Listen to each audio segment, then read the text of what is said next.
I'm crazy, but take into consideration that I've been a former participant of this particular business, and I'm telling you that this man is going to be better than Floyd Mayweather Jr. I hear Floyd talking about other guys who are going to be kingpins. They're not going to beat him. So when you're talking about the lot here in Britain, I'm sorry.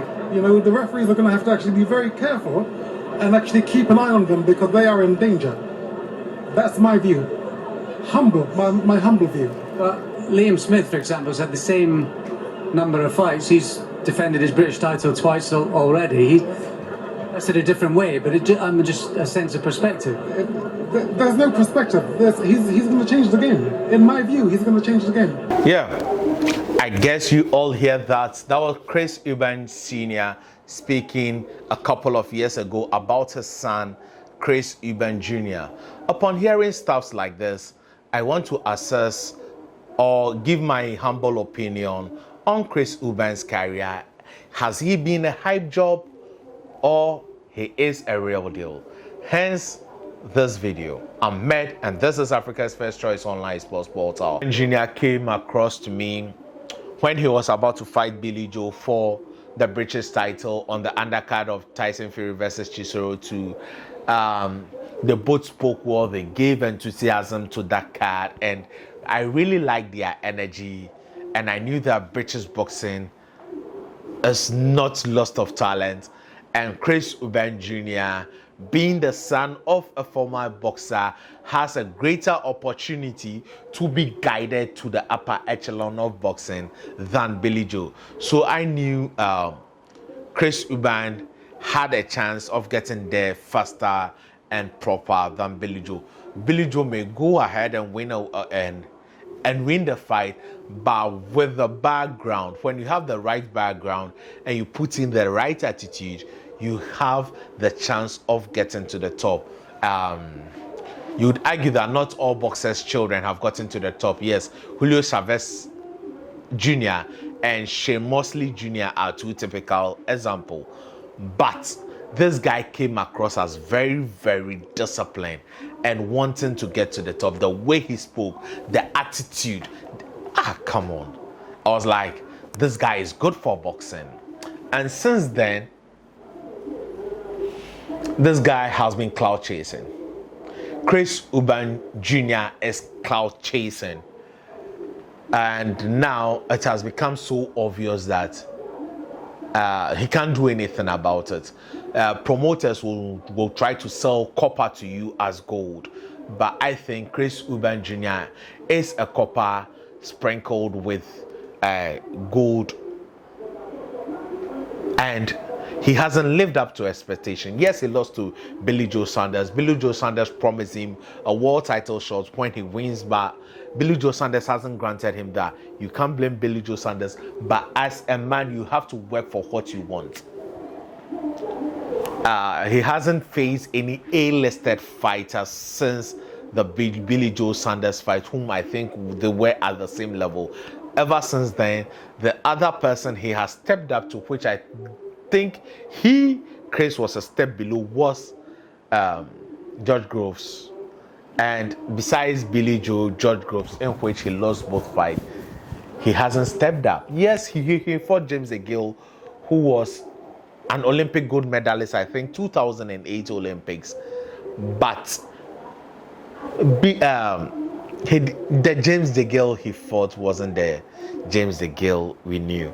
I think James DeGill is 3 years or 4 years his senior, so they are basically around the same era. But James DeGill had a lot of damages in boxing, so he took a lot of punishment, and at the latter stages he wasn't himself. And after the Chris Eubank fight, he hasn't fought again. He has retired. And even if James DeGill wasn't a man of honor, a man who believed in himself, Chris Eubank Jr. would have lost that fight on a technical decision, because I think he hit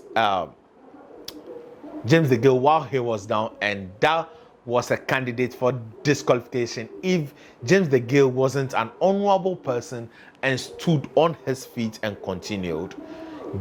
Chris Eubank Jr. would have been disqualified and would have lost the fight. So this is the kind of character we are talking about, and he hasn't lived up to expectation. Yes, he has been interim WBA champion. Yes, interim WBA champion. He has been an IBO world champion, but IBO is not a recognized belt. You must compete for the proper belts. That is the WBA, the WBC, the WBO, and the IBF. Chris Eubank Jr., we all remember, was given the Golovkin fight. He and his father put their tails in between their legs and took to their heels like a dog who has seen a bigger, a smaller dog that has seen a bigger dog. They dogged that fight. Hence, Carl Special Brook taking that fight, and Golovkin ended up breaking his eye socket. Yes, because as at that time, why do I keep mentioning Billy Joe? Golovkin wanted to announce himself to the British public, so he wanted a British fighter. You were in the same weight as him, and you ran away from the fight. Hence, a man 2 weights below and ended up taking the fight. Yes. So Chris Eubank Jr. at age 33 has still not fought a career-defining fight. As at now, I can boldly say that Chris Eubank Jr. doesn't have a chance of becoming a Hall of Famer. 34 fights, 32 wins, 2 losses, and you don't have a proper world title fight on your resume. All is the IBF. He ended up entering the World Boxing Super Series, beating this Turkish boxer Yildirim. Then he got the opportunity to fight George St. Groves, and he made a mess of himself. George Groves fought with one hand, and he wasn't listening. He doesn't listen. I don't know if he is listening to Roy Jones Jr. now. At a point in time, this guy was self-trained. He did not have a coach. He thinks he is there, but he isn't. Chris Eubank Jr. must get off his high horses and look at his level. And start competing if he wants to even have a chance at a world title or winning one for that matter. Chris Eubank Jr.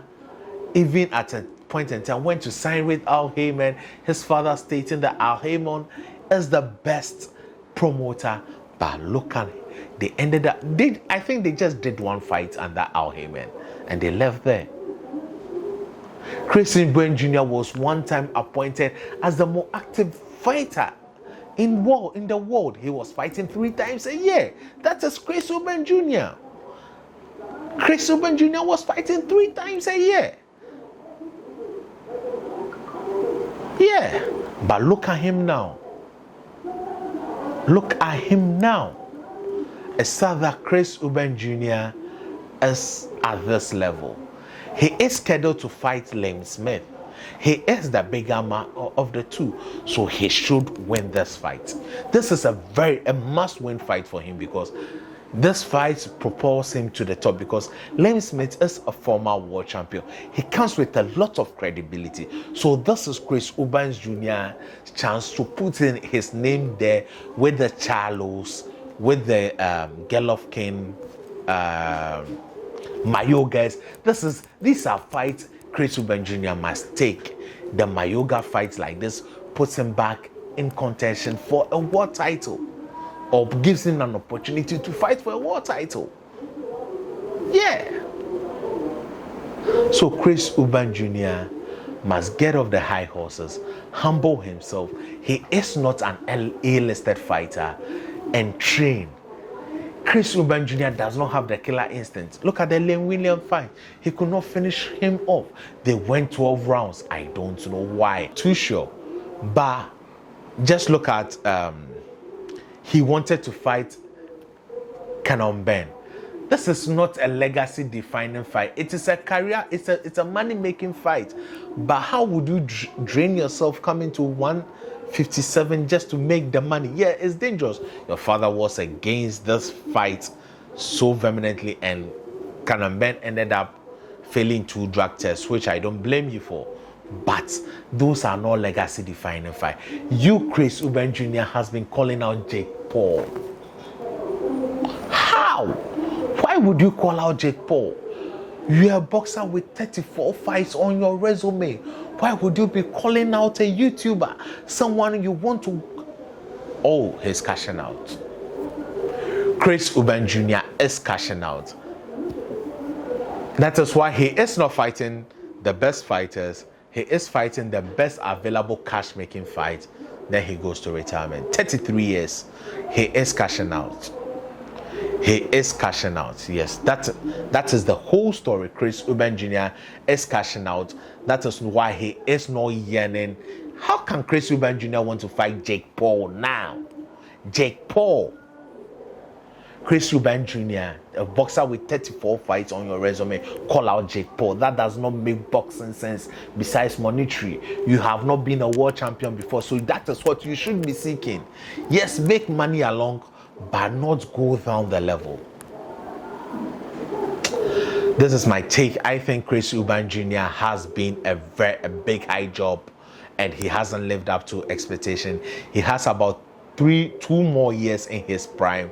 By 35, he wouldn't be in his prime again, and he hasn't competed for a proper world championship at this stage. Chris Eubank Jr., a hype job. That is my final verdict. Thank you for watching. Stay positive. Au revoir. Bye-bye.